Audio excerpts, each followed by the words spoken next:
Nestled in the center of one of Norfolk's poorest neighborhoods is a school defying the odds. That's because the pre-K through 5th graders who attend PB Young Senior Elementary School are supported by a staff and community determined not to let them fail. Throughout the year, PB Young students are surrounded by an amazing village of support. Whether they're building shelves for the school's library or tutoring children, Mama. Oh, no, you can't.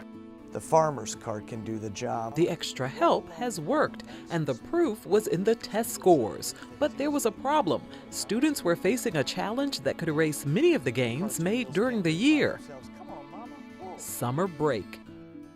Well, the research shows that when kids of our SES socioeconomic status are out of school for longer than a month or two, when you come back from summer break, you've lost what you've learned from the previous school year. So if we can maintain them the additional 8 weeks, then we're at a win-win when the teachers start back in September. The problem was how. Federal funding only allowed 40 to 60 students in the summer program. If she wanted to avoid the summer slippage, she needed to open up the entire school for 8 weeks during the summer months. And that would cost money.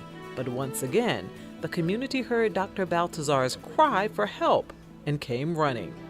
We were given $150,000 from Joan and Macon Brock, the owners of the Dollar Tree, to make this happen. In addition, Trinity Presbyterian Church, other faith-based organizations, United Way, EVMS, they're all partnered with us to help with the enrichment components as well as the academic pieces.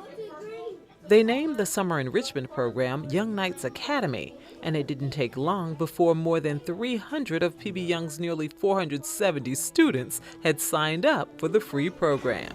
Now see if you have 10. During the morning hours, they focus on academics, specifically on math and literacy lessons.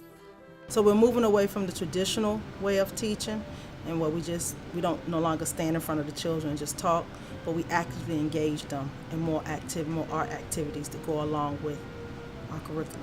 My favorite part of camp is computers, art, and PE. But their afternoons were packed with activities that involved critical thinking, problem solving, and movement. Helping out, volunteers like Kylie, who plays volleyball for Norfolk State University.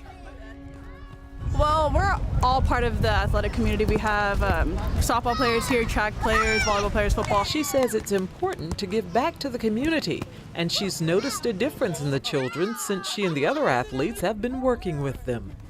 I think they learn teamwork and to be patient and, just to work with each other. So I think it's really important that we're all here. If you get tired of running around, how about arts and crafts? Beth Vandergrift, a volunteer from Norfolk's Trinity Presbyterian Church, taught a class on how to loom. For me, to get out into the neighborhood and volunteer is, I think a lot of volunteers say this, is so much more rewarding for me. For when I'm there and I see the smiles on the kids' faces, and I know there's without a doubt that they have gained something from my showing up and bringing my loom or bringing coloring paper and crayons. On the same order as we did our houses. M.H. West & Company Incorporated, a Richmond-based management and education consulting firm, even taught 4th and 5th graders what it's like to own their own business as part of an entrepreneur program. It was hard to believe that it was summer, with 75% of PB Young's student body changing classes and engaging in one new experience after another. To ensure it would be a summer the students would not forget, Young Knights Academy took an exciting turn on Fridays. Nicknamed Fun Fridays, students took field trips all over the region. They visited places like Nauticus, where they got to set sail in boats on the Elizabeth River. Let's go, Jesse!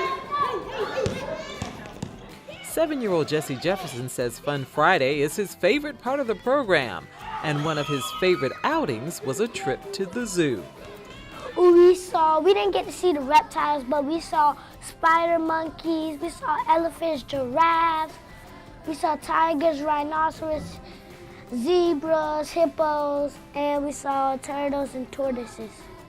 The Fun Friday experience also brought the students here to WHRO, where they toured our television and radio studios and met the staff. The students then created their own digital stories about their visit. Thanks to an extraordinary commitment from area businesses and organizations, the students attending Young Knights Academy this summer only spent 2 weeks away from school, and preliminary assessments show that as a result, they're right on track for a successful school year. What happened this summer was an opportunity for us as a community to say that children of high need, children in poverty, can succeed in school and hit all the goals they need to hit. And we said if we don't behave differently, it means we allow that to happen. Much like the 17 different partners who joined forces with Trinity Presbyterian and the United Way to enhance the lives of students here at PB Young Elementary, you too can become an American Graduate Champion by volunteering your time, talent, or any other resources you feel will help students here in Hampton Roads stay on track and graduate on time. Yeah, go and get the one you had to get. We couldn't do this without the community support. It's all wraparound services. For American Graduate Day, I'm Lisa Godley.